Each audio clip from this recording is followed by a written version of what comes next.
Hello, everyone. Here's a brief introduction to our next case, McCulloch versus Maryland.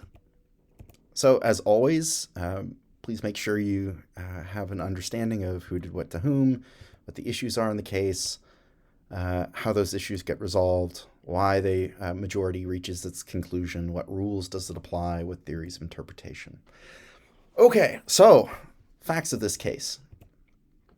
The Second Bank of the United States was a private corporation created by Congress.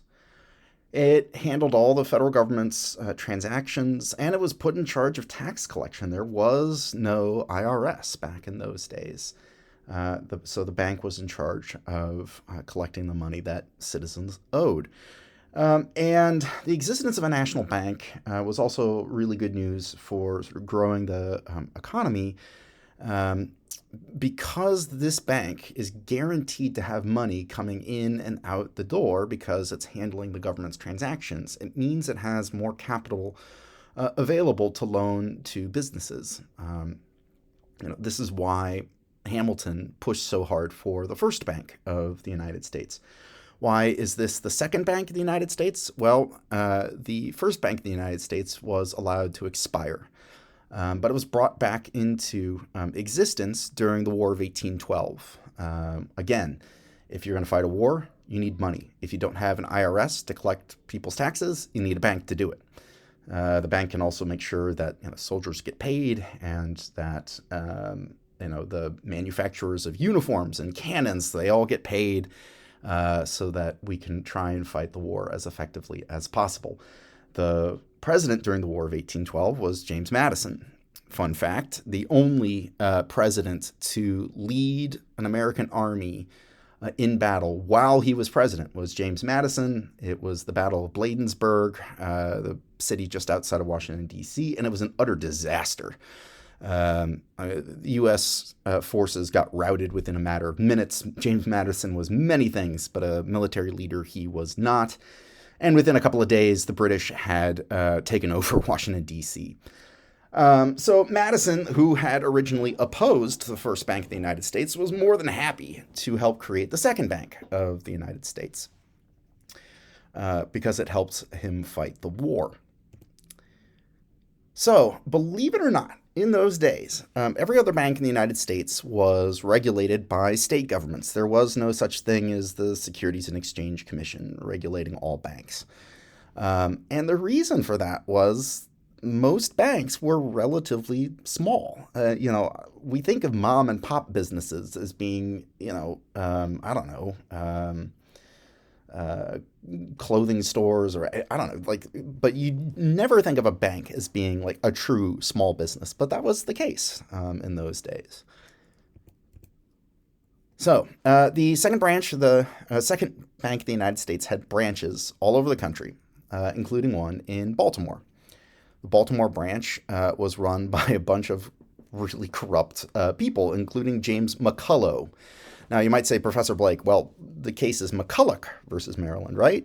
No, actually, the person who got sued was James McCulloch. McCulloch was a typo that was made. Actually, I don't think it was by the justices. It was by a staff member working at the U.S. Supreme Court. So what happened? Well, actually, before I proceed, one of the things that so the person who ran the second bank of the United States nationwide just really didn't pay much attention to what was happening in all the branch offices. And James McCulloch sort of knew that. And one of the corrupt things that he did was he basically used bank money to make investments in the hope that the investments would pay off, and he would pay back what he had borrowed to the bank and then just keep the profits. And this explains why he was the son of a relatively poor Scottish immigrant, and yet by the end of his life, he was wealthy enough that he owned a slave plantation. It's because he got lucky that the investments that he made paid off. But you're not supposed to make investments with the government's money. It was horribly corrupt, but he was able to get away with it.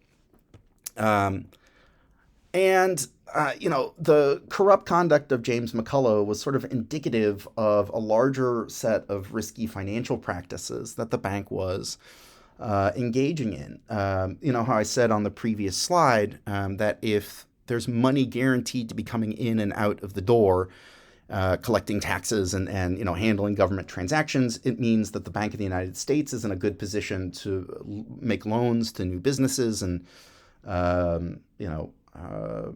efforts to expand the country further west and set up new farms and stuff like that. And the Bank of the United States was just way too aggressive. It was handing out more loans than it should have, given the amount of assets that it could rely on being inside its safe. And so to basically sort of raise more capital, to expand the number of assets that would be at the bank's disposal, the Bank of the United States called in loans that they had made to these sort of mom and pop state banks. Now, here's the problem. They demanded that these loans be repaid in dollars. Now, you probably say, Professor Blake, well, of course they would be paid back in dollars. What would you expect them to be paid in? Pesos? And it's important to read the full sentence that I have here. Dollars backed by gold. In those days, dollar bills were basically shares of gold that, $1 was worth, X ounces of gold. And, theoretically, you could, exchange your dollar bills into pieces of gold. Now, you wouldn't want the pieces of gold because those can get, stolen more easily, and it's harder to trace and that sort of thing. But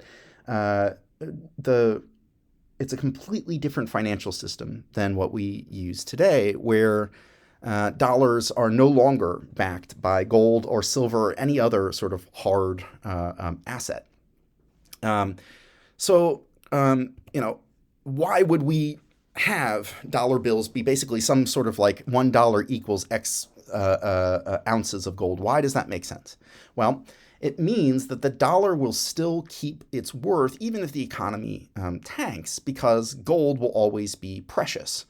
Gold is hard to find, and so even if there's an economic downturn, the dollar will still retain some value because its value is directly tied to something that is in relative short supply. But of course, the other side of the coin is because gold is so rare, it's a precious metal, means there just isn't a lot of it. When loans must be repaid in dollars that are backed by gold, a smaller bank, a mom and pop bank, could lose all of its hard assets. There was a little bit of kind of sort of bullying that when the big bad national bank calls in its loans, all of these state banks end up sort of without hard assets to back up the loans that they were trying to make. And, Maryland banks, the mom and pop banks, were really hard hit. And they turned to their friends in the Maryland legislature to try to level the playing field. Just like the Bank of the United States had been too aggressive handing out too many loans given the number of hard assets that it had, state banks were doing the exact same thing. But they didn't have the sort of the strength which came with being the one official bank of the country that handled the entire nation's tax revenues and stuff like that. So they were going to get hit really, really hard. So what the Maryland legislature decides to do is it passed a law taxing the transactions of the Bank of the United States. And a Maryland tax collector shows up to the Baltimore branch, asks James McCulloch to pay the tax. He refuses, and the lawsuit begins.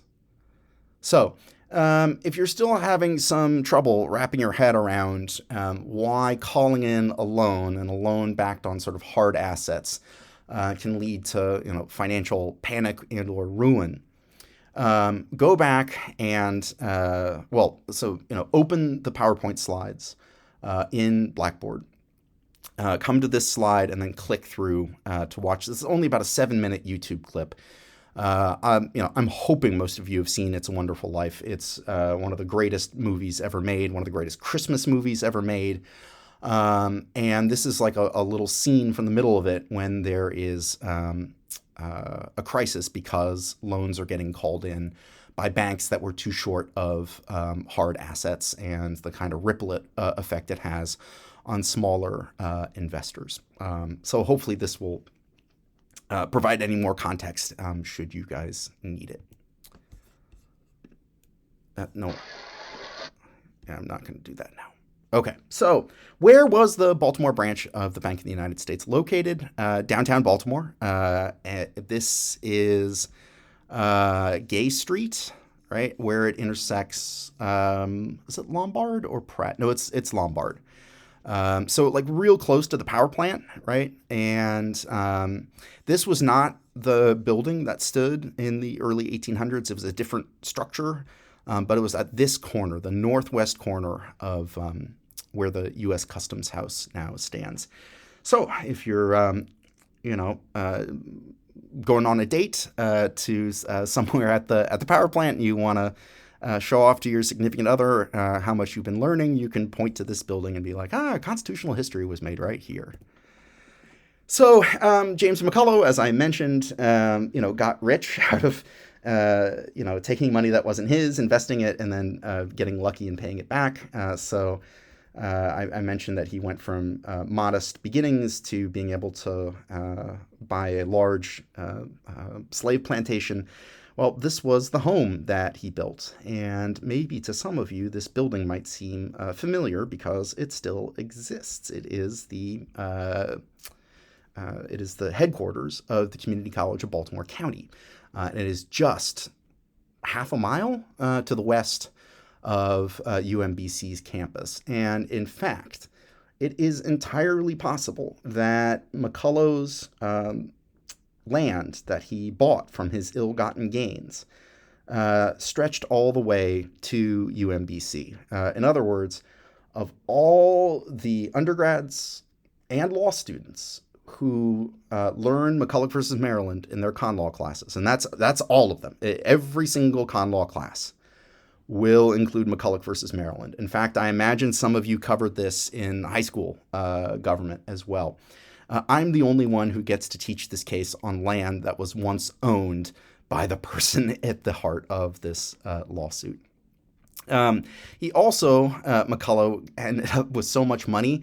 So if you recognize this is the First Unitarian Church in Baltimore City. This is in the Mount Vernon neighborhood. This is Calvert Street, I believe. And he paid for building this entire church, which is kind of ironic because the Unitarians are one of the most sort of like social justice oriented denominations out there. And I don't even know if they're aware that their church was built off of, basically a financial scam. But James McCulloch, what else do you need to know about McCulloch? He bought his way to becoming Speaker of the Maryland House of Delegates. My, how things have changed. It was literally incredible what happened that sort of gave rise to this case.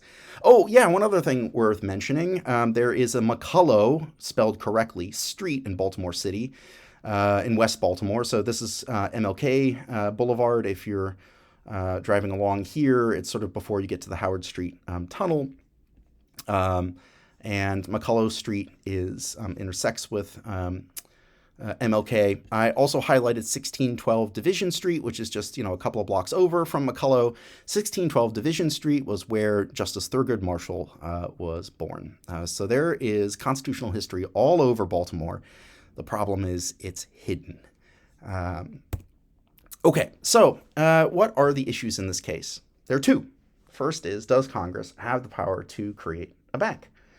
And Marshall answers this question, yes. The second is, do states have the power to tax that bank? Marshall here answers no. And I mean, the controversial thing here is that in general, states have the power to tax banks. They can, tax their state banks. But Marshall here is going to say, no, because the Bank of the United States is a federal institution, It's the one time where a state government's taxing power has to be curtailed. And we'll get into the reasons why he feels that way. So I'm just going to go over, there are a couple of things in Marshall's retelling of the facts that I want to highlight. First is a quote where Marshall says, "The bill for incorporating the Bank of the United States did not steal upon an unsuspecting legislature and pass unobserved. Its principles was completely understood and was opposed with equal zeal and ability." Now, I'm not sure which version of the Bank of the United States Marshall is talking about here. It could be that he's talking about the first bank, which was passed by the first Congress following the successful conclusion of a cabinet rap battle, which Alexander Hamilton won, right? Its principle was completely understood and was opposed with equal zeal and ability, right? It was a great scene from Hamilton, but Hamilton won the day. So basically, Marshall is, if he's referring to the first Bank of the United States, he's saying basically, hey, Maryland, why do you hate George Washington? If he was persuaded that the bank was constitutional, why are we debating this now? And then the other thing he says, again, Marshall was a very shrewd politician. He knew exactly how to make good legal arguments, but also how to score political points. And Marshall says, look, the first Bank of the United States was permitted to expire, but a short experience of the embarrassments to which the refusal to revive it exposed the government. In other words, the time where there was no Bank of the United States, after the first one had expired, it was rough. And those embarrassments convinced those who were most prejudiced against the measure of its necessity and induced the passage of the present law. A lot of people who opposed the first Bank of the United States were in favor of the second Bank of the United States. One of those people was James Madison.